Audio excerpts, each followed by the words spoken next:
Admittedly, it took me a while to get into the world of jar salads, but once I tried a few recipes, I was hooked. They're quick and easy to prepare, great for meal prep, and can be customized with whatever you have on hand. So if you're new to the world of jar salads like I am, or are a veteran but in need of a few creative recipes, today's video is for you. I'm going to show you how to make 3 delicious jar salads.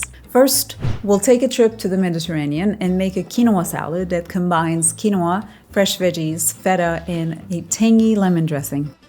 Then I will guide you through my strawberry spinach salad, a personal favorite, mixing fresh spinach, juicy strawberries, and toasted almonds with a lightened up poppy seed dressing. Lastly, we will prepare a shawarma chicken salad with marinated chicken, fresh veggies, and a creamy tahini and lemon dressing. So if this all sounds good, let's get cooking.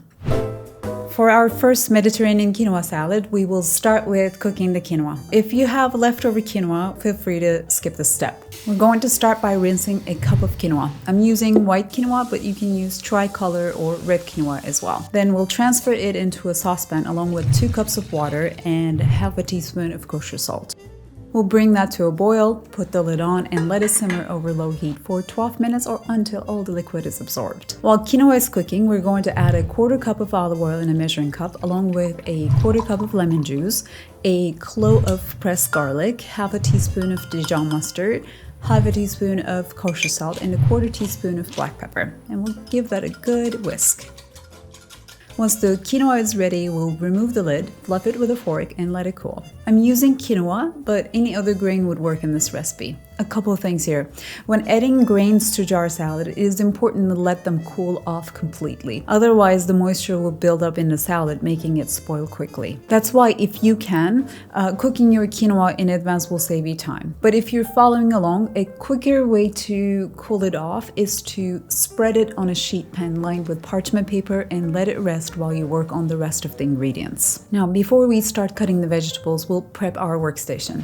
When making jar salad like these, I like to line my jars on the side and start layering as I cut each veggie. This not only makes it easy, but also saves time. I am using 32-ounce glass jars, but you can use any jar you have on hand as long as it is similar in size and has a tight-fitting lid. With that being said, if you prefer a smaller portion, you can, of course, use smaller jars. And if you're planning to make jar salads a regular part of your weekly meal prep, I'd suggest getting some wide-mouth jars like these. They make it super easy to invert the salad when you're ready to serve.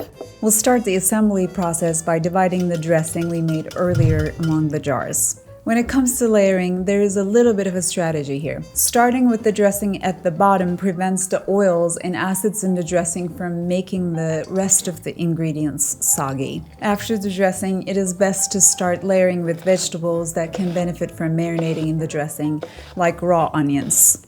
We'll start by slicing a small red onion thinly.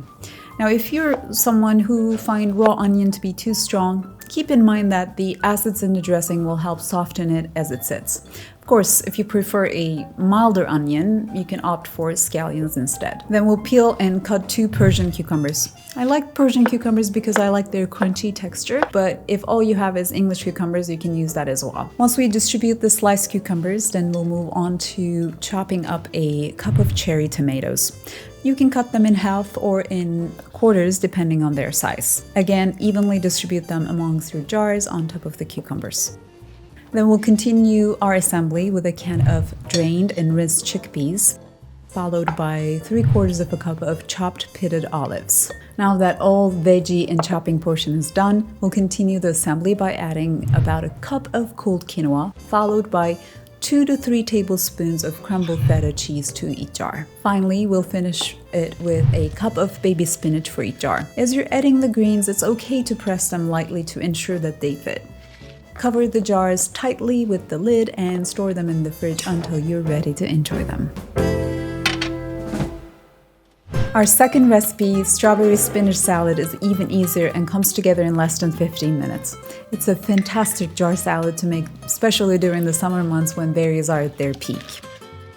We'll start by making my lightened up poppy seed dressing. Into a measuring cup, add a 1/4 cup of mayonnaise, 1/4 cup of plain unsweetened yogurt, 1 tablespoon maple syrup, 1 teaspoon lemon juice, 1 teaspoon Dijon mustard, 1 tablespoon poppy seeds, and 1 teaspoon kosher salt. Whisk until thoroughly combined. Like the previous recipe, we'll start the assembly by pouring about 2.5 tablespoons of our poppy seed dressing into each jar. Then we'll continue layering by adding a thinly sliced red onion and some sliced strawberries. Now this recipe uses a whopping 4 cups of strawberries for 4 servings of 32-ounce jars. That might sound like a lot, but with all the greens we'll add on top later, it turns out to be just the right amount, giving you a strawberry in each bite. We'll continue layering with a 1/4 cup of toasted sliced almonds for some crunch, followed by a 1/4 cup of goat cheese, a cup of roughly chopped romaine lettuce, and a cup of baby spinach in each jar. Then all there is left to do is to cover them with a lid and store them in the fridge until you're ready to eat. For the final recipe, we're making chicken shawarma salad with a tahini sauce that is truly a feast for those of us who love Middle Eastern flavors. Like we did with the other recipes, we'll start by making the marinade. To a bowl, add a 1/4 cup of lemon juice, a 1/4 cup of olive oil, 2 cloves of pressed garlic, and a tablespoon of shawarma seasoning. Whisk well to combine. Then we'll pat dry a couple of chicken thighs or breasts with paper towels and season them with a teaspoon of kosher salt on both sides. We'll then transfer the chicken to the bowl with the marinade and mix to ensure that it is fully coated with the mixture. Then we'll cover that and let it marinate for 30 minutes to an hour in the fridge. Now, if you can plan ahead and do this the night before, go right ahead because obviously it will save you time. Then we'll remove the chicken from the marinade, shaking off the excess, and spread it onto a sheet pan lined with parchment paper. Then we'll pop that in a preheated 425 degrees Fahrenheit or 218 degrees Celsius oven and bake for 15 to 18 minutes or until a meat thermometer registers 165 degrees Fahrenheit or 74 degrees Celsius when inserted into the thickest part of the thigh. When done, we'll tend the chicken with foil and let it cool on the counter while we work on the rest of the ingredients. At this point, most of the hard work is done. Next, we'll make the tahini dressing. Into a measuring cup, add half a cup of tahini paste, half a cup of lemon juice, 2 cloves of pressed garlic, half a teaspoon of kosher salt, and a few tablespoons of water. Give it a whisk. If it's too thick, you can add more water in 1 teaspoon increments until the consistency is to your liking. Now the chicken is cooked and the dressing is ready. We're ready for our assembly line. We'll start with distributing the tahini dressing at the bottom of our 4 32-ounce jars.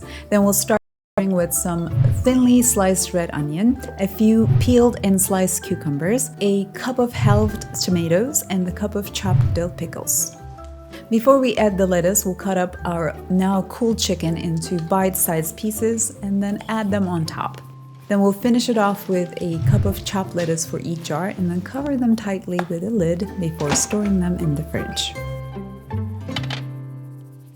All of these jar salads last about 4 days in the fridge, and as you can see, they make the best grab-and-go meals that you can enjoy for lunch or dinner.